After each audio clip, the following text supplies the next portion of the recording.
Muy buenas noches, queridos hermanos y amigos. Que Dios nos bendiga en esta hermosa noche que el Señor nos regala, que nos da para nosotros aprovecharla y así profundizar y aprender más de su palabra. Qué bueno que usted nos acompaña, qué bueno que usted está con nosotros, porque esa es una buena señal de que Dios está trabajando con su corazón o quizás está utilizando a otra persona para que usted esté aquí sentado o sentada para escuchar estas palabras, y Dios está usando esa persona para que sea usted el beneficiario de esa bendición. Oramos para que el Espíritu Santo de una manera especial pues esté trabajando con su corazón y estas palabras pues puedan transformar su vida, puedan transformar todo lo que es la concepción que usted puede tener del mundo y pueda entonces ser ajustada a lo que es los principios bíblicos, estos principios eternos que están en la palabra del Señor.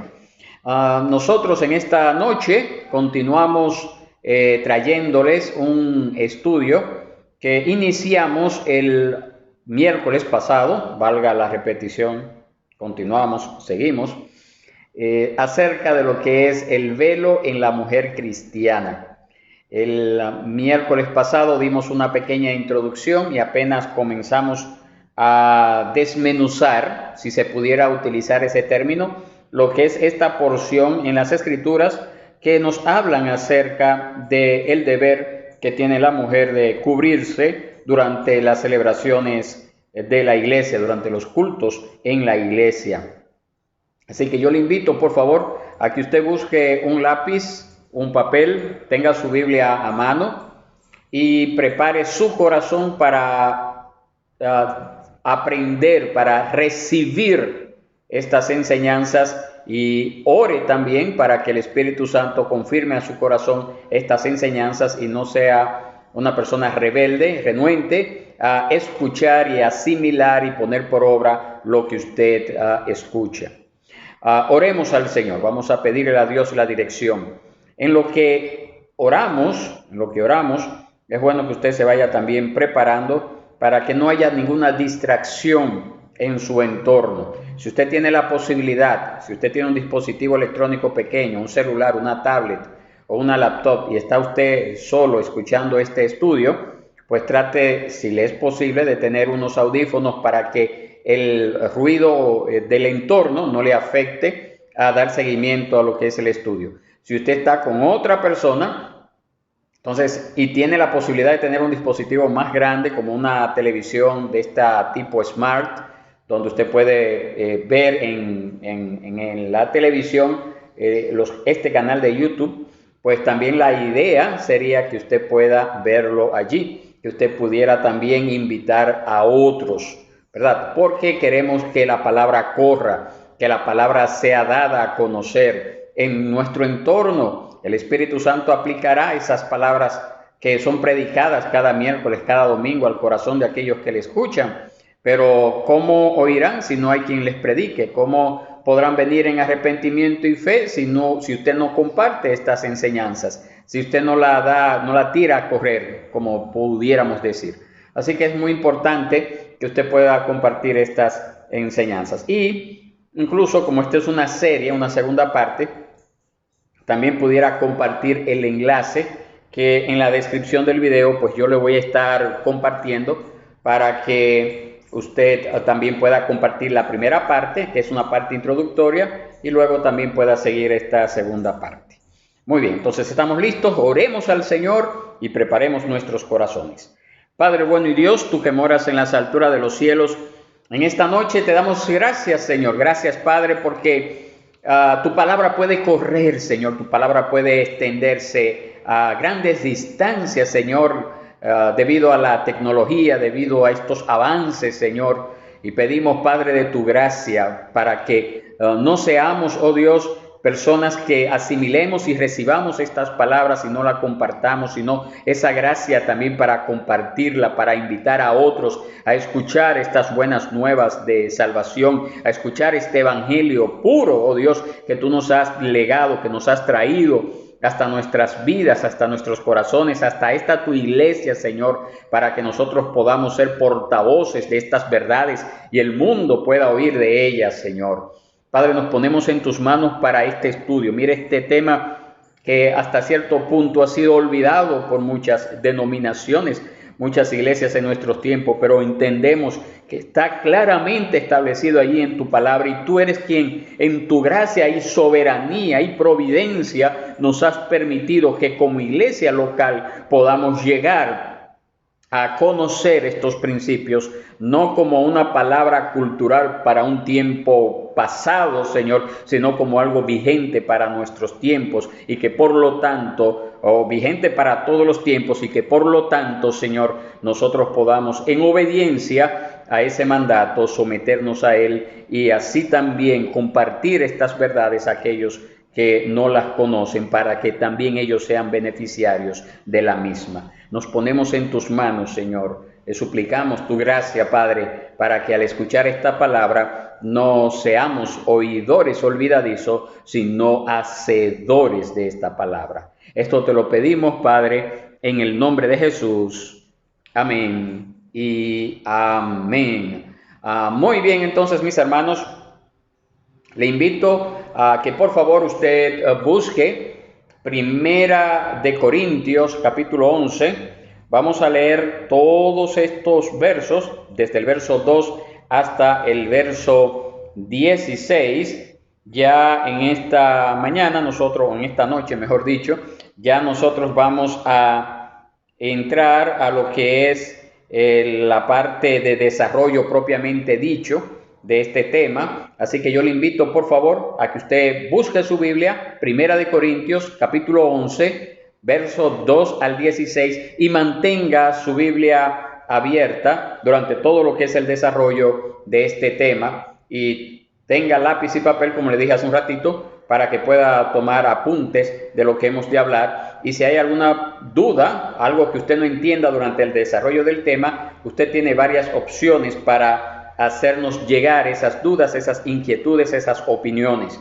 Puede ser a través del mismo chat en vivo, si usted tiene una cuenta en YouTube, si usted tiene una cuenta en Gmail, por ejemplo, usted tiene una cuenta en YouTube, entonces usted puede entrar y comentar. Pero si no tiene una cuenta en Gmail o en YouTube y no le interesa tenerla, porque eso es opcional, claro está, entonces la invitación es que usted me pueda escribir a través del número de WhatsApp que también le estoy compartiendo ahí en la descripción y así podamos ayudarle en sus inquietudes, trayendo con la gracia de Dios, ¿verdad? Es las respuestas a sus inquietudes. Primera de Corintios, capítulo 11. Oiga como dice la palabra del Señor, desde el verso 2 hasta el verso 16. Dice así la palabra del Señor. Los alabo porque en todo se acuerdan de mí y guardan las tradiciones con firmeza, tal como yo se las entregué. Pero quiero que sepan que la cabeza de todo hombre es Cristo, y la cabeza de la mujer es el hombre, y la cabeza de Cristo es Dios. Todo hombre que cubre su cabeza mientras ora o profetiza, deshonra su cabeza. Pero toda mujer que tiene la cabeza descubierta, mientras ora o profetiza, deshonra su cabeza, porque se hace una con la que está rapada. Porque si la mujer no se cubre la cabeza, que también se corte el cabello. Pero si es deshonroso para la mujer cortarse el cabello o raparse, que se cubra. Pues el hombre no debe cubrirse la cabeza, ya que él es la imagen y gloria de Dios. Pero la mujer es la gloria del hombre. Porque el hombre no procede de la mujer, sino la mujer del hombre. En verdad, el hombre no fue creado a causa de la mujer, sino la mujer a causa del hombre. Por tanto, la mujer debe tener un símbolo de autoridad sobre la cabeza por causa de los ángeles. Sin embargo, en el Señor ni la mujer es independiente del hombre, ni el hombre independiente de la mujer. Porque así como la mujer procede del hombre, también el hombre nace de la mujer. Y todas las cosas proceden de Dios. Juzguen ustedes mismos. ¿Es propio que la mujer ore a Dios con la cabeza descubierta? ¿No les enseña la misma naturaleza que si el hombre tiene el cabello largo le es deshonra, pero que si la mujer tiene el cabello largo le es una gloria? Pues a ella el cabello le es dado por velo. Pero si alguno parece ser contencioso, nosotros no tenemos tal costumbre, ni la tienen las iglesias de Dios. Entonces, aquí nosotros quedamos en esta parte, en el verso 3, donde dice, y la cabeza de la mujer es el hombre. Ahí quedamos. Hablamos el miércoles pasado acerca de que la cabeza de Cristo es Dios y que la cabeza del hombre es Cristo. Entonces, dejamos esta sección para tratarla hoy y desarrollar, a ver si el Señor nos permite terminar el estudio en el día de hoy. Entonces, para captar el verdadero significado de lo que el Espíritu Santo nos está enseñando, nosotros debemos considerarlo siempre dentro de lo que es el contexto completo. En la esfera de redención, todos, tanto hombres como mujeres, y aún Cristo mismo, tenemos una cabeza. Todos. Pero nótese el orden. Antes de decirle a la mujer que el varón es la cabeza, al varón se le ha recordado que él también está sujeto a la autoridad de una cabeza, la cual es Cristo. Por lo tanto, el varón no es un autócrata responsable solo ante sí mismo y con libertad de enseñorearse caprichosamente sobre la mujer. Su propia cabeza, el Señor Jesús, ha establecido el modelo y el espíritu con que todo liderazgo ha de ser ejercido. Y eso nosotros lo vemos en Lucas capítulo 22, verso 24. Ese es el modelo bíblico que el Señor nos dice de cómo debe de ser ejercido el liderazgo. En la iglesia, en nuestras casas, en cualquier área, en el ámbito laboral, en los estudios, en cualquier área de la vida del ser humano, este es el principio que el Señor nos ha dado de cómo nosotros como líderes debemos de conducirnos. Así que yo le invito, por favor, que usted busque Lucas capítulo 22, verso 24 al 27. Dice así la palabra del Señor. Surgió Lucas 22, 24 al 27. Por favor, si no lo alcanzó a buscar, preste atención y anótelo y después lo busca en su Biblia. Dice así: surgió también entre ellos una discusión sobre cuál de ellos debía ser considerado como el mayor. Y Jesús les dijo: los reyes de los gentiles se enseñorean de ellos y los que tienen autoridad sobre ellos son llamados bienhechores. Pero no es así con ustedes. Antes, el mayor entre ustedes hágase como el menor y el que dirige como el que sirve. Porque, ¿cuál es mayor? ¿El que se sienta a la mesa o el que sirve? ¿No lo es el que se sienta a la mesa? Sin embargo, entre ustedes yo soy como el que sirve. Ese es el principio bíblico de liderazgo. Ahí lo dejó nuestro Señor Jesús. No voy a desarrollar más porque este no es el tema, pero ahí está el principio bíblico acerca del liderazgo. Entonces ahí nosotros debemos de ver que tenemos una gran responsabilidad como hombres, tanto más de servir a esas personas a quienes nosotros dirigimos. Y Cristo va a llamar a cada hombre a rendir cuentas de cómo desempeñó su liderazgo, de acuerdo a ese principio que vimos en ese pasaje bíblico, pero que está de una manera explícita e implícita en todas las Sagradas Escrituras. Entonces notemos que cuando a la mujer se le dice que el varón es su cabeza, el Espíritu Santo inmediatamente añade que Cristo también tiene una cabeza y que la cabeza de Cristo es Dios, como nos dice también esa parte ahí en el verso 4, en el verso 3, perdón. En el verso 3, ahí la parte final. La cabeza de Cristo es Dios. Cristo mismo se ha sometido a tener una cabeza. Todos nosotros somos llamados a tener cabeza. Por eso nosotros como iglesia no creemos en el liderazgo de un solo pastor. Aunque usted vea, por ejemplo, en esta iglesia local un solo pastor, pero es un pastor que recibe supervisión de otros pastores. No estoy solo navegando en este mar de tantas luchas y batallas en las cuales constantemente necesito algún tipo de dirección. Y lo ideal sería que nosotros pudiéramos orar para que Dios traiga más caballeros, más hombres a esta iglesia local visible, y nosotros pudiéramos entonces tener aquí a nivel local un consistorio debidamente formado, ¿verdad? Porque el liderazgo pastoral, aunque es muy común en nuestro tiempo de usted ver un solo pastor, es antibíblico el tener un solo pastor. Entonces todos tenemos una cabeza, todos tenemos una cabeza, y Cristo se ha sometido a tener una cabeza. Cristo siempre fue y jamás ha dejado de ser igual a Dios, pero realmente Él se sometió a esa autoridad, a ese orden, en lo que se conoce el orden de la salvación, donde el Padre envía al Hijo y el Espíritu Santo entonces aplica la salvación a los que creen. Eso es un tema que tiene que ver con lo que es el Ordo Salutis como tal, que también pudiéramos hablarlo en otro tema, pero aquí en otro estudio. Pero aquí lo que estamos haciendo referencia es que todos tenemos una cabeza a quien rendir cuentas. Y si no fuera por eso, entonces la mujer tuviera razón en decir que es injusto tener que aceptar al varón como su cabeza, si el varón no tuviera una cabeza. Porque en la naturaleza, en lo esencial, tanto el hombre como la mujer hemos sido hechos ambos a la imagen de Dios.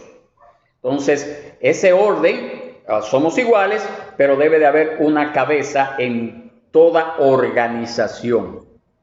Y en este caso, la organización más pequeña de la sociedad, que es la familia, debe de haber una cabeza. Y esta cabeza es el hombre. Bien. Pero el hombre debe de entender que tampoco es para ser un autócrata, como le dije, para hacer lo que le viene en gana. Necesita supervisión. Necesita dirección. Y ahí está con Cristo como la cabeza del hombre, pero también Dios ha puesto entonces a los pastores para supervisar esas cabezas que conforman esa unidad básica que es la familia. También está esa responsabilidad de rendir cuenta a los pastores. Es decir que, por si acaso usted estaba pensando de que, bueno, porque la cabeza mía es Cristo, y a Cristo que yo le rindo cuenta, no es así. Dios también ha establecido el orden eclesiástico en su iglesia para que todos podamos rendirnos cuenta unos a otros. Entonces el hombre también debe de rendirle cuenta a ese liderazgo pastoral. Muy bien, entonces seguimos leyendo. Verso 4. Todo hombre que cubre su cabeza mientras ora o profetiza, deshonra su cabeza. La expresión todo hombre y toda mujer en el versículo siguiente destacan la distinción de los sexos. Cada varón en la congregación es representante de un orden establecido por Dios que abarca a todo hombre. A todo hombre. Evidentemente lo que Pablo está diciendo no se está limitando a los hombres casados, ni a las mujeres casadas solamente. Porque creo que una vez me hicieron una pregunta, bueno, si es solamente a las mujeres casadas, las jóvenes no tienen que usarlo. No, cuando dice todo hombre y toda mujer se está refiriendo a todos, casados y solteros. Muy bien, entonces aquí se utilizan dos verbos, orar y profetizar. Y dejan ver con seguridad que el problema tiene que ver con la asamblea reunida para el culto. Porque orar es una cosa que se puede hacer en privado, pero no así profetizar. Yo puedo orar en privado, pero no puedo profetizar. Necesito una congregación, necesito un grupo de personas reunidas. O como en este caso, necesitamos un grupo de personas que estoy seguro que están oyendo y viéndome a la distancia. Entonces, luego añade que en el verso 4, todo hombre que cubre su cabeza mientras ora o profetiza, deshonra su cabeza. ¿A quién deshonra? El hombre que ora o profetiza con la cabeza cubierta. En el versículo anterior, Pablo ha explicado que Cristo es la cabeza de todo hombre. Por lo tanto, el hombre que hace esto, que se cubre la cabeza, deshonra a Cristo. Deshonrar su propia cabeza física, eso no tendría sentido, no tendría ningún sentido. Entonces, sin lugar a duda, nosotros podemos afirmar que aquí se está refiriendo al Señor Jesús. Cuando el hombre ora o profetiza con la cabeza cubierta, entonces está deshonrando al Señor Jesús. Entonces, eso sí que tiene una enorme importancia. y viene a decir que no reconoce, si ora así, con la cabeza cubierta, a Cristo como su cabeza, y esto constituye un acto de irreverencia. Por eso todo hombre que use sombrero, que use gorra, que use cualquier cosa en la cabeza, cuando entra al culto debe de quitársela. Pero, aquí está entonces, aquí entra el pero, aquí está lo que, bueno, quizá a alguno no le va a gustar, pero dice el verso 5, pero toda mujer, y añade, que tiene la cabeza descubierta mientras ora o profetiza. Algunos piensan que esto es evidencia clara de que las mujeres tomaban parte en el culto orando y profetizando, ¿verdad? Y dicen que esta es una evidencia de que no se le debe de impedir a las hermanas el libre desarrollo de sus dones espirituales, incluyendo ahí lo que es el pastorado. Y es cierto, no podemos negar cierta dificultad de interpretación, ya que el hecho de que se mencione aquí a la mujer orando o profetizando en público entra en conflicto con lo que Pablo enseña en otras partes, como yo le mencioné el miércoles pasado, 1 Corintios 11, 33 al 35, donde se le insta a las mujeres a guardar silencio en la congregación, y también 1 Timoteo, capítulo 2, versos 11 y 12. Entonces vamos a ver cuál es el valor de los pasajes en conflicto. Vamos a ver eso rápidamente para que no haya duda de lo que estamos hablando. Es evidente que 1 Corintios 14:33 y 1 Timoteo 2:11 al 12 constituye un claro mandato en lo que se refiere a la congregación reunida en su orden normal. Eso es lo que el apóstol Pablo dice: no le es permitido hablar, es indecoroso que una mujer hable en la congregación. No permito a la mujer enseñar, sino estar en silencio. En cambio, en 1 Corintios entonces 11:5, donde nosotros estamos, yo espero que no haya cerrado su Biblia, describe una hipótesis que no sabemos siquiera si contaba con la aprobación del apóstol. Y dice: toda mujer que tiene la cabeza descubierta mientras ora o profetiza. Posiblemente Pablo estaba corrigiendo dos asuntos diferentes, ¿verdad? Posiblemente, porque nosotros sabemos, conforme a 1 Corintios 14:33 al 35 y 1 Timoteo 2:11 al 12, que es una norma enseñada por los apóstoles y practicada en las iglesias de aquel entonces y que todavía nosotros practicamos. Mientras que en 1 Corintios 11:5 recoge la situación existente en Corinto. Entonces, en el caso de ser así, Pablo tendría que corregir dos cosas: que las mujeres hablaban en la congregación, lo que hace sin dejar lugar a dudas en 1 Corintios 14:33 al 35, donde Pablo ya claramente ahí dice: eso yo no lo permito, eso no está bien, yo no estoy de acuerdo con eso. Y que las mujeres también no usaban velo, como nosotros lo podemos ver en estos versos de 1 Corintios 11. Entonces, ahí nosotros vemos que no sería la primera vez que Pablo ha adoptado este mismo método, donde por un lado él está corrigiendo una cosa y también está corrigiendo otra cosa, pero primero trata este punto, de déjame tratar y después entonces viene y trata con el otro. Quizás esa es la idea que podemos ver en estos pasajes. Él está aquí aclarando de que la mujer debe de usar velo, ¿verdad? Pero él está aclarando eso tomando en cuenta que probablemente en Corinto había un problema donde las mujeres también tenían una participación activa de exposición de mensajes, de enseñanzas, como pastoras, como líderes, como ancianas de la iglesia. Y Pablo entonces en esta misma epístola, pero más adelante, entonces dice: eso no está bien. Por un lado, las mujeres están hablando, están enseñando con la cabeza descubierta, cuando deberían de cubrirse. Y más adelante dice: pero también está mal que la mujer entonces enseñe, ejerza dominio en la congregación. Eso también está mal. Entonces, esa es más o menos la idea que nosotros podemos ver que Pablo está tratando de comunicar en estos pasajes, tanto aquí en el capítulo 11 como en el capítulo 14. Entonces, ahora, nosotros debemos de entender de que hay contextos, porque no es que estamos diciendo que la mujer no puede hablar nada. No estoy diciendo eso. Ni Pablo tampoco, ni la palabra de Dios tampoco. Hay contexto en que la mujer puede orar y profetizar. Entonces, las mujeres pueden ejercer lo que es la enseñanza a grupos de personas. Ahora, ¿en qué ocasiones una mujer pudiera ejercer públicamente sus dones de enseñanza, de profetizar? Que profetizar aquí tiene que ver con la enseñanza, con la predicación. No tiene que ver con profecías de decir cosas del futuro. No tiene que ver con eso. Y después pudiera explicarle, si usted quiere saber más acerca de a qué hace referencia Pablo aquí en las profecías, pudiéramos hablarlo más detenidamente después de este estudio. Entonces, ¿en qué ocasiones podría una mujer ejercer públicamente sus dones? Bueno, esas mujeres dotadas, capacitadas, tienen la puerta abierta en reuniones para mujeres y allí enseñar.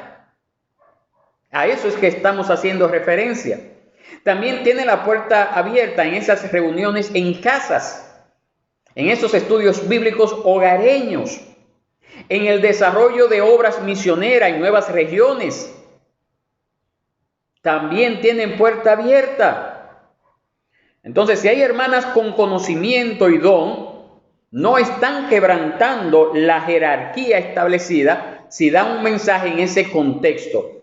Reuniones de damas, reuniones hogareñas en las casas, estudios bíblicos en las familias, escuela dominical para niños y jóvenes. En esas áreas, las damas están llamadas a ejercer y desarrollar sus dones en sus casas, enseñándole a sus hijos. E incluso cuando el padre o el esposo es inconverso, también podría enseñar, hasta tanto este padre, este esposo, se arrepienta y venga a los pies del Señor. Entonces ese liderazgo debería de ser transferido al padre, al esposo, ¿verdad? Por esa razón, usted como dama que tiene su esposo inconverso debe de orar fervientemente para que Dios también lo pueda traer a él en arrepentimiento y fe, y entonces él pueda venir a ocupar ese rol que Dios le llamó a desempeñar en su casa. Entonces, ahora la pregunta es, ¿debería en esas ocasiones cubrirse las hermanas? ¿Ponerse una cubierta? La respuesta lógica parece ser que sí, porque el pasaje dice en el verso 5 que toda mujer que tiene la cabeza descubierta mientras ora o profetiza, deshonra su cabeza. Entonces el pasaje sí nos da la intención de que incluso en esas ocasiones las mujeres deberían de tener la cabeza cubierta. Y quizás algunos se van a sentir mal por esto. Pero es así que estamos hablando. Y bueno, sí es así porque eso es lo que dice el pasaje. Ahora demuéstreme usted por la palabra lo contrario. Demuéstremelo por la palabra. Pero seguimos. Entonces, eso es lo que nosotros estamos viendo ahí. Verso 5. Vuelvo y leemos. Dice la parte, bueno, después de, pero toda mujer que tiene la cabeza descubierta mientras ora o profetiza. Entonces aquí nosotros podemos ver algunas objeciones que se han presentado y han querido decir algunas personas que esto tiene que ver con el cabello suelto, es decir, el pelo largo que cae suelto sobre los hombros y la espalda. Entonces, hacen algunas aseveraciones que no voy a entrar en detalle, pero ellos dicen, no, esto hace referencia al pelo suelto, perdón. Entonces, hay algunas dificultades para esa interpretación que dan esos grupos, no yo, que dan esos grupos o esas personas. El imperativo en el versículo 6, que nosotros podemos ver más adelante ahí, es a cubrirse. Y el del varón en el versículo 7 es a no cubrirse. Entonces esto no se presta a la idea de llevar el pelo suelto o recogido, Si eso era lo que quería decir, lo podría haber hecho usando palabras apropiadas para ello, en lugar de usar expresiones remotamente posibles y sumamente improbables para ese significado. Entonces, toda mujer que ora o profetiza deshonra su cabeza, dice allí. Entonces, ¿qué es lo que está queriendo decir? Bueno, está queriendo decir que no reconoce el gobierno que Dios ha dado al hombre y que ella no está dispuesta a sujetarse al mismo. Eso es lo que está queriendo decir. Está proclamando su independencia del varón y niega la condición de cabeza del varón. Y entonces el apóstol Pablo añade, ahí mismo en el verso, dice, en el verso 5, porque se hace una con la que está rapada. Literalmente se hace una y la misma cosa con aquella que está rapada. Ahora bien, ¿quiénes se rapaban? ¿A quién se compara la mujer que no se cubre en la reunión de la iglesia? ¿A quién la está comparando Pablo? Cortar el cabello, que es el principal ornamento de las mujeres, era señal de aflicción en la ley. Deuteronomio 21, 12 al 13 nos habla de eso. Pero también en Isaías 7:20 nosotros vemos que era un castigo afrentoso.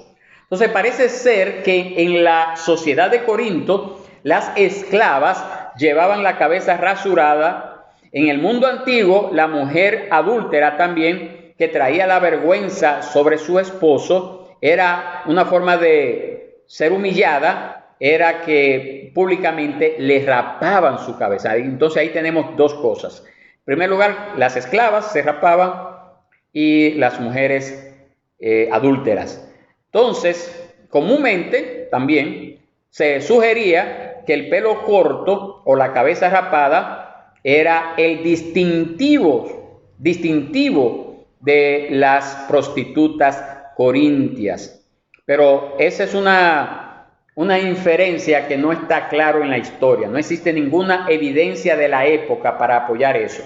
Entonces usted se va a encontrar con algunas personas para justificar el no cubrirse, decir, no, lo que pasa era que en los tiempos de los corintios las prostitutas se rapaban el pelo, pero no hay evidencia histórica para eso.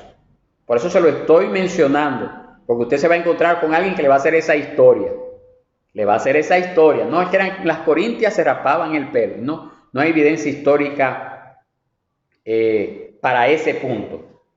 Para ese punto no hay evidencia histórica, sino para lo que le mencioné. O la mujer adúltera que era rapada para avergonzarla, o las esclavas. Esas sí tienen más referencia histórica, pero no de que las corintias las prostitutas corintias se rapaban el pelo. No hay evidencia histórica para eso. Muy bien, entonces seguimos acá en el verso 6. Porque si la mujer no se cubre la cabeza, que también se corte el cabello. Este imperativo, mis hermanos, no debe de tomarse como un mandamiento, sino como una expresión de lo que se precisaría para ser consecuente. Es decir, si la mujer no se quiere cubrir, lo lógico sería entonces que se cortase el cabello o se rapase. Pero, dice el verso 6, pero si es deshonroso para la mujer cortarse el cabello o raparse, entonces ¿qué va a hacer? Que se cubra. Entonces, nosotros debemos de notar que estos dos verbos empleados en este argumento, uno se refiere al cabello muy corto y el otro a la cabeza rapada. Entonces, cuando dice que se cubra, implica necesariamente una cobertura exterior. A eso habla, una cobertura exterior. Ahí no está hablando de pelo suelto o pelo recogido. Es bueno entender esto para que ahora cuando lleguemos más adelante, entendamos este principio. Entonces lo que evidentemente implica es que si la mujer se podía cortar el cabello es porque lo tenía largo y aún así se tenía que cubrir. Entonces la conclusión lógica es que el cabello no puede servir a estos efectos como velo. El cabello no puede servir para estos efectos como velo. Preste atención a esto. Voy a explicarle algo más adelante, cuando lleguemos ahí a ese verso. Verso 7. Pues el hombre no debe cubrirse la cabeza, ya que él es la imagen y gloria de Dios. Pablo nos introduce entonces aquí para su segundo argumento en la esfera de la creación. El pues, con que comienza el verso 7, indica que Pablo se propone reforzar el argumento de los versículos 4 al 6, que los varones no deben cubrirse, mientras que las mujeres sí. Pero aquí lo va a hacer con un argumento diferente. Si hasta ahora, hasta este verso 6, ha desarrollado el tema de Cristo como la cabeza del varón, ahora en el verso 7 inicia otro, y es que el hombre es la gloria de Dios. Y eso es lo que nos dice los versos 7 al 9. Versos 7 al 9. Entonces, el Espíritu Santo ahora nos lleva al relato divinamente inspirado de la creación en el libro del Génesis. El capítulo 1 de Génesis, verso 27 al 28, nos aclara que en cuanto a su naturaleza esencial y su categoría, tanto el hombre como la mujer fueron hechos a imagen de Dios. Era el propósito original que ambos compartieran, tanto el hombre como la mujer, el dominio sobre la creación. En el capítulo 2 de Génesis, verso 18 al 25, explica que en cuanto a las funciones que iban a desempeñar tanto el hombre como la mujer, habían diferencias significativas entre los sexos por designios de Dios. Bueno, entender eso, mire, al principio le dije que son iguales, pero en cuanto a funciones, somos diferentes. Amén. Preste atención a eso, no se confunda. El hombre fue creado primero y ya había comenzado entonces el hombre a cumplir las tareas que Dios le había encomendado antes de que la mujer fuera creada. De hecho, el hombre fue creado directamente y no sacado de la mujer. Allí estaba Adán, allá en el huerto, solo, recién salido de la mano de Dios. Y era, nos dice el Espíritu Santo en 1 Corintios 11:7, que era la imagen y la gloria de Dios, el virrey de Dios, si pudiera decirse así, en la creación, investido con la misma gloria de Dios como su representante oficial. Pero en medio de eso se enfatiza la soledad del hombre en medio de toda esa naturaleza creada. Esa soledad del hombre a causa de que era especial. Él podía dar nombre a los animales, pero allí no se halló compañera entre ellos. Y por eso Dios le dio una esposa de su propia sustancia, quien podría serle, como nos dice la versión Reina Valera, una ayuda idónea, o como dice la Nueva Biblia de las Américas, una ayuda adecuada. Y según nos dice el Espíritu Santo aquí en 1 Corintios 11, 7 al 9, la mujer es la gloria del hombre. Y esto se refiere al hecho de que Dios hizo a la mujer a partir del hombre y le asignó a la mujer el papel de pareja, ayuda y compañera del hombre para complementarle en las tareas que Dios le había encomendado al hombre. La mujer era pues y es la gloria del varón, del mismo modo que el varón es la gloria de Dios. Y el varón experimentó en la mujer y su función todo el gozo y todo el placer que Dios experimentó en el varón y su función. Entonces es importante observar, mis hermanos, que Pablo fundamenta su argumento en acontecimientos anteriores a la caída. De modo que la redención no altera el papel del varón y de la mujer. Por lo tanto, es decir, cuando Cristo nos redimió, no altera ese papel que Dios hizo al inicio. Eso es lo que estamos diciendo.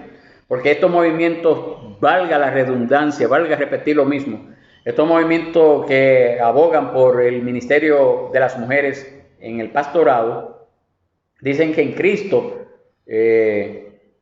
las cosas cambiaron. Ya es diferente en Cristo, ya somos todos iguales. Bueno, entonces, nosotros siguiendo el ejemplo empleado por Pablo, el varón no debe cubrirse la cabeza, porque sería lo mismo que velar, cubrir la gloria de Dios, que es el hombre. Entonces, el verso 10 nos dice: por tanto, la mujer debe de tener un símbolo de autoridad sobre su cabeza. Pablo pone ahora conclusión a su argumento, aquí en el verso 10, cuando él dice, por tanto. ¿A qué argumento está haciendo referencia? ¿Al primero, de los versículos 3 al 6, o al segundo, de los versículos 7 al 9, o a ambos? ¿Y a qué se refiere la expresión símbolo de autoridad sobre su cabeza?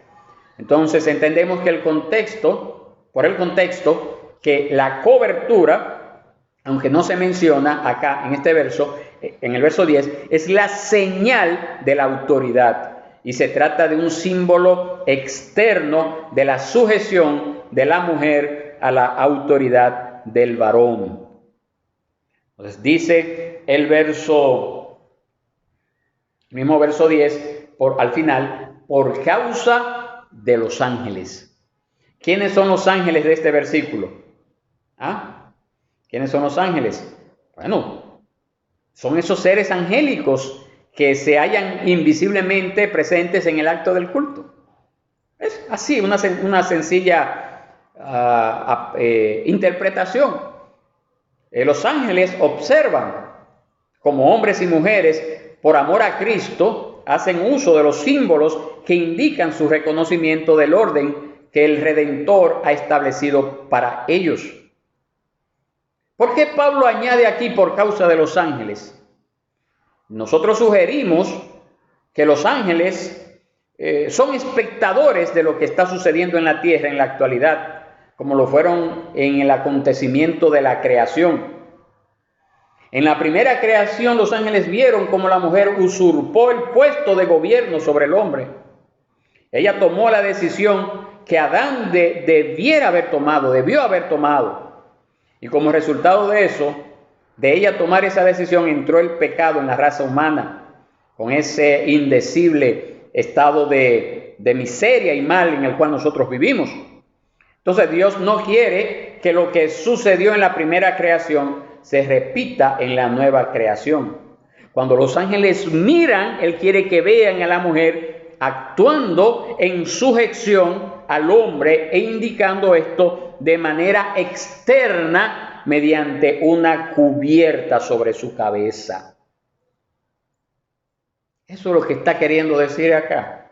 Entonces esto no es cultural, porque Pablo no puede meter aquí a los ángeles y decir que era algo que tenía que ver con la cultura de Corintio. Pero entonces aquí el apóstol Pablo en el verso 11 añade algo que es bueno que tomemos en cuenta. Sin embargo, en el Señor, ni la mujer es independiente del hombre, ni el hombre independiente de la mujer.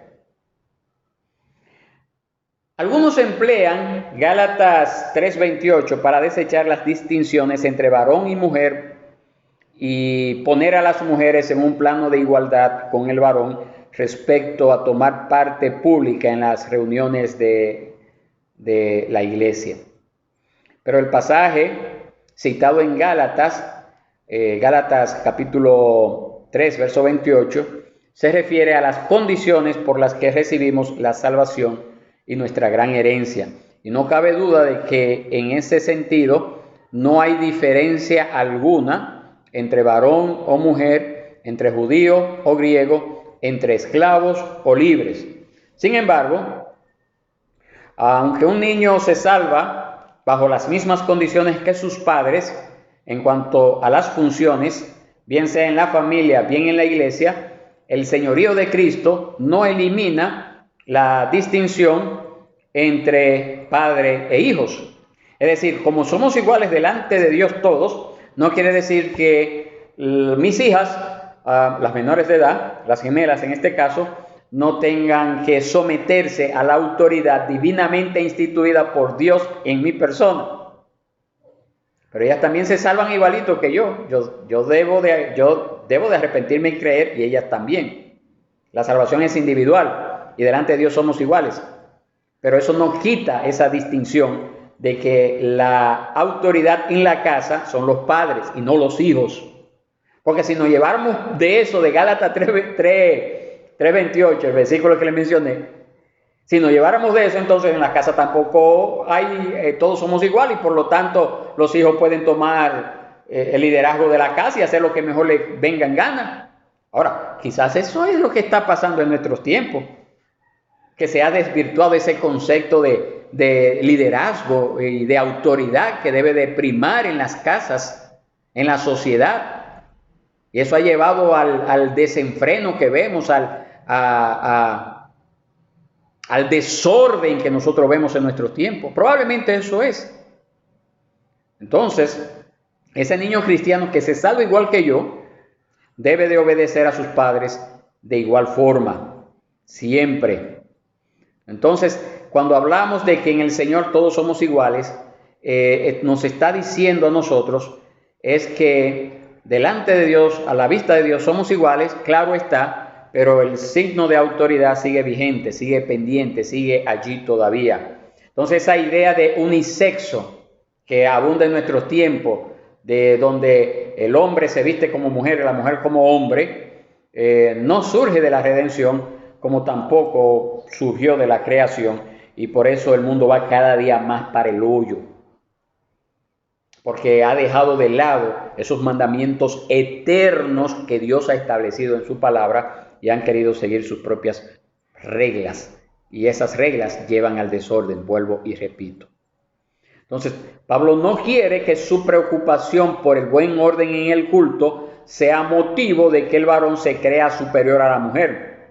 Esto es lo que está diciendo este verso 11 y el verso 12, donde dice, porque así como la mujer procede del hombre, también el hombre nace de la mujer. Entonces, nosotros somos mutuamente dependientes. Uno no podemos existir sin el otro. Todos los seres humanos venimos al mundo por medio de la mujer como madre. Entonces necesitamos el uno al otro. Y esa idea de subordinación no milita en absoluto contra la idea de interdependencia mutua y de supervisión. Amén. Eso no rompe con este mandato. Y he hecho esta aclaración porque aquí es que se afanan estos movimientos feministas dentro de la iglesia que abogan por tener estas pastoras para decir que delante de Dios todos somos iguales y que las mujeres pueden también desempeñar las mismas funciones. Esto tiene que ver con un orden establecido, lo que Dios ha establecido en su palabra. Y esto no le quita méritos a la mujer por el simple hecho de que ella no sea llamada a ser pastora en la iglesia. No le quita méritos, porque a fin de cuentas no todos los hombres son llamados a ser pastores. Entonces eso no le quita méritos al hombre. ¿O es que todos los hombres tienen que ser pastores y todas las mujeres tienen que ser pastoras? No, solamente a lo que Dios llama, a lo que Dios en su gracia llama, porque ni siquiera es por mérito alguno que haya en aquella persona que Dios llama. No, para nada. Entonces, Pablo añade aquí que todas las cosas proceden de Dios. Dios ha creado ese perfecto equilibrio para indicar que el uno no puede existir sin el otro, de modo que no haya ninguna causa justificada para quejarse. Entonces, delante de Dios todos somos iguales, todos vamos a dar cuenta a Dios, pero en cuanto a roles y funciones somos diferentes, el hombre y la mujer. Verso 13. Dice así, juzguen ustedes mismos. ¿Es propio que la mujer ore a Dios con la cabeza descubierta? Pablo nos introduce a nosotros para su tercer argumento en la esfera de la naturaleza. Verso 13 al 15. Y lo hace apelando al propio juicio de ellos y a su sentido de lo que es propio o decoroso basado en la naturaleza misma. Y eso es lo que él dice en el verso 14. ¿No les enseña la misma naturaleza? ¿No les enseña la misma naturaleza? Pablo está apelando a un sentimiento innato que se basa en la diferencia objetiva en la constitución de las cosas. Hay diferencias físicas, emocionales, tanto en el hombre como en la mujer. Y añade entonces, para hacer más claras esas diferencias físicas, él añade, Pablo dice, que si el hombre tiene el cabello largo, le es deshonra. En estos días, mis hermanos, cuando aún los creyentes quieren seguir la moda del cabello largo, los hombres me refiero, vale la pena volver a repetir esto, aunque esto no sea muy popular en nuestros tiempos. Lo que la naturaleza enseña es que si el varón, oiga bien, la naturaleza enseña es que si el varón se deja crecer el cabello, es una deshonra para él. Todos estos muchachos que usted ve con todo estos cabellos largos, y muchos, hasta muchachitos, niños, con los padres queriendo que el niño tenga el cabello largo.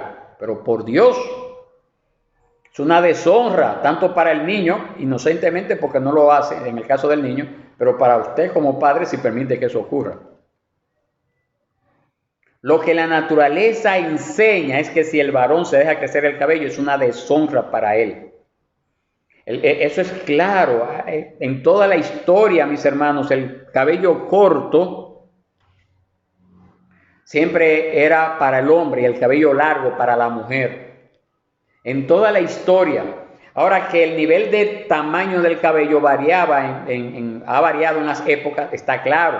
En la época del siglo I, el cabello aquí, llegando casi a los hombros, todavía se consideraba corto para el hombre, mientras que la mujer tenía que tenerlo en la espalda. Por el entorno cultural, por las características físicas de las personas del Medio Oriente que tienen el cabello lacio. Entonces, un hombre podía dejarse crecer el cabello hasta el hombro, se consideraba corto, pero nunca una mujer se le veía con buenos ojos en aquellos tiempos cuando tenía el pelo al hombro. Pero en nuestra cultura, que venimos mayoritariamente los dominicanos de la raza africana, entonces el cabello corto para el hombre pues es así recogido como yo lo tengo, y el cabello largo pudiera ya comenzarse a ver como tal a partir del hombro. Entonces ahí lo que varía es la cultura del momento, lo que determine que es corto o largo. Pero lo cierto es que en nuestra cultura latinoamericana, un hombre que tenga el cabello acá en el hombro, lo tiene largo. Eso está claro, mis hermanos. Eso está claro. Entonces ya a partir de ahí es un cabello largo. Entonces, dice, bueno, aquí mismo el verso 15, pero a partir del verso 15, pero que si la mujer tiene el cabello largo, le es una gloria. Lo que es deshonra para el varón, que es el cabello largo, es un ornamento, es una gloria para la mujer. A la mujer el cabello largo le aporta distinción y honra. De la misma forma que, por ejemplo, en el libro de Éxodo, esas vestiduras que Dios le ordenaba a los sacerdotes usar cuando ministraban en el templo, esas vestiduras que Dios le dijo que tenían que usar con esas características que Dios exigió que se hicieran para los sacerdotes, esas vestiduras daban gloria y honra. También para la mujer, el dejarse crecer el cabello le da gloria y honra, le da dignidad, le da honor. Para la mujer el cabello largo y para el hombre el cabello corto. Entonces aquí llegamos a la parte final. Este verso, aquí mismo en el verso 15, la última frase, cuando termina la pregunta, una pregunta que comenzó en el 14, por lo menos en nuestra versión es así. La pregunta comenzó en el 14, siguió hasta el 15 y ahí terminó en el 15, donde usted ve el signo de interrogación que cierra. Esa última frase es la que ha llamado la atención a muchas personas para excusarse bajo el argumento de que la mujer no debe de usar el velo. Porque dice, pues a ella el cabello le es dado por velo. Entonces, el argumento ahora es que en la congregación la sensibilidad de la mujer y mucho más su espiritualidad y amor por el Salvador le va a llevar a cubrir su propia gloria, que es el cabello. Ese es nuestro argumento personal, congregacional. ¿Cuál es la gloria de la mujer? La gloria de la mujer es el cabello largo. Y esa sensibilidad de la mujer y esa espiritualidad de la mujer y ese amor de la mujer por el Salvador, entonces le va a llevar a cubrir su propia gloria, el cabello, para no distraer la atención de los demás hacia sí mismo. Ahora, ¿qué es lo que estamos queriendo decir? Porque Pablo, dice que aquí a ella el cabello le es dado por velo. En primer lugar, nosotros debemos de entender que si el pelo le es dado en lugar del velo, sobre el velo y basta el pelo largo, ¿verdad? Claro está. Pero eso entraría en contradicción a lo que Pablo ha acabado de decir en los versículos 5 y 6. Acuérdense que nosotros tenemos que estudiar la Biblia en su contexto, no es tomar este pasaje y forzarlo y sacarlo y olvidarnos del otro. ¿Qué es lo que Pablo ha dicho en el verso 5 y 6? ¿Qué es lo que Pablo ha dicho? Que si la mujer no se quiere cubrir su cabello largo, entonces que se lo corte, que se lo rape. Entonces, por lo tanto, es evidente que aunque tenían esta mujer el pelo largo, aún así el apóstol les manda a cubrírselo. Eso es lo que nos dice el contexto, mis hermanos. No podemos entresacar un pasaje porque se nos acomode lo que queremos saber, lo que queremos practicar, mejor dicho. Entonces, ¿qué significa aquí que el cabello le es dado por velo? Entonces, nosotros debemos de primero considerar el original griego, porque esta palabra fue escrita en griego, no en español. El Nuevo Testamento fue escrito en griego, el Antiguo Testamento fue escrito en hebreo y algunas secciones en arameo. Tenemos que irnos al original griego. Entonces debemos de empezar por considerar que la palabra griega aquí que se utiliza para velo no es la que se traduce como velo en los versículos anteriores, sino que se traduce como vestidura en Hebreo 1:12, en la Reina Valera del 60, y como manto en Hebreo 1:12, en la Nueva Biblia de las Américas. Ese mismo término griego que aquí en este solo verso, en el verso 15, aparece como velo, en el griego solamente se usa ahí, en el verso 15, no se usa en todos los otros versos, y se vuelve a utilizar en Hebreos 1:12. Y en Hebreos 1:12 se traduce como vestiduras en la Reina Valera del 60. Si usted tiene una Reina Valera del 60 se dará cuenta que así dice, vestiduras. Ese es el mismo término griego. Y en la Nueva Biblia de las Américas, que es la que usamos nosotros, se traduce como manto. Y que esto es una cita, el autor de los Hebreos está mencionando al Salmo 102, verso 26 al 27, de donde en el hebreo esta palabra, como usted lo puede ver ahí, en la Reina Valera del 60 y en la Nueva Biblia de las Américas, se traduce como vestido o vestidura. Búsquelo ahí. Entonces Pablo está argumentando por analogía que a las mujeres se le ha dado por naturaleza el cabello largo como un adorno natural, de la misma forma que se puede colocar una estola o un complemento para su vestido para adornar. Eso es lo que está diciendo Pablo. Entonces, este versículo lo que nos está diciendo a nosotros es que la mujer puede usar un manto, una vestidura, para adornar su cabeza, pero que la cubierta a la cual Pablo está haciendo referencia en los otros versos, en los versos anteriores, esa cubierta debe de ser empleada en las reuniones públicas.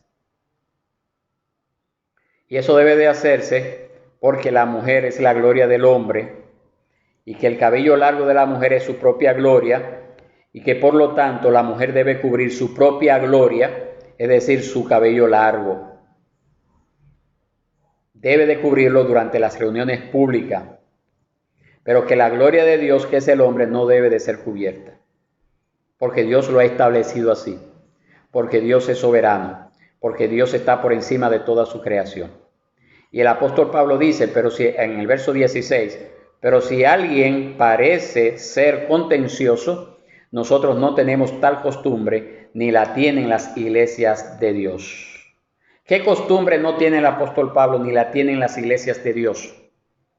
¿Cuál costumbre es la que no tiene el apóstol Pablo? Sencillamente el que las mujeres participen de los servicios, de las reuniones públicas con la cabeza descubierta. Eso es lo que está diciendo el apóstol Pablo.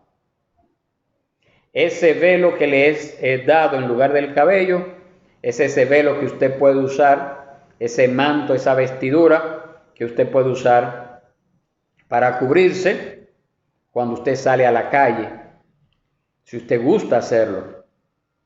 O esa vestidura que cubre todo su ser para usted manifestar esa modestia en el vestir. Ese traje que le cubre todo para no ser para no llamar la atención a los demás. A ese velo que está haciendo referencia el verso 15. O puede ser un cintillo, o puede ser cualquier adorno que usted usa hacia afuera. Pero cuando usted llega a la iglesia, cuando usted entra al templo, su cabeza debe de permanecer cubierta, porque Dios lo ha establecido. Y cuando usted llega al templo y participa de las reuniones públicas de la iglesia, usted también debe de cubrir su cabeza. Y debe de ser como una señal visible. Esta señal visible Dios la ha establecido aquí en estos versos que hemos leído. Por lo tanto, nosotros como iglesia se nos manda a obedecer este orden este orden de sujeción que Dios ha establecido en la esfera de la redención, que comenzó allí en los versos 3 al 6. Ese orden que también se da en la esfera de la creación, como nos lo menciona el verso 7 al 9, de aquí de 1 Corintios 11 por si acaso. Ese orden divino en la iglesia donde son testigos los ángeles, como nos dice el verso 10. Esa naturaleza intrínseca del decoro, como nos dice el verso 13. Esa gloria de Dios, como nos dice el verso 14 y el verso 15. Esa costumbre universal de las iglesias en todas las épocas, siguiendo esa pauta apostólica, esa costumbre universal que practicó la iglesia por siglos y que a partir de finales del siglo XIX, siglo XX, se perdió en la mayoría de las congregaciones. Se perdió, se dejó de usar, pero que porque se haya dejado de usar en el siglo XIX o XX, no nos dice a nosotros que nosotros estamos en la responsabilidad o en la obligación de también dejarlo de usar, porque nosotros tenemos que irnos a lo que Dios ha establecido en el orden de la creación, en el orden de la redención, en el orden establecido en la naturaleza. Por esa razón nosotros debemos de entender de que como iglesia nuestras hermanas deben de cubrirse la cabeza durante los servicios públicos, tanto del día domingo y cuando tengamos los servicios públicos el día miércoles también debemos de hacerlo. Así que Dios les bendiga, mis hermanos. Nos extendimos hoy un poquito más de lo acostumbrado, pero no quise dividirlo en dos temas más, este estudio, sino abarcarlo todo lo que nos restaba en esta noche. Que el Señor nos dé su gracia y humildad para recibir esta palabra y no seamos altaneros ni desobedientes a la misma, sino que nos sometamos en un amor ferviente a lo que Dios ha mandado, a lo que Dios ha establecido en su palabra. Cualquier pregunta que usted tenga al respecto, cualquier opinión, cualquier aclaración que usted desee, con gusto estamos dispuestos a darle la ayuda necesaria para que esa respuesta sea contestada y para que esa aclaración sea recibida. Dios les bendiga, Dios les guarde.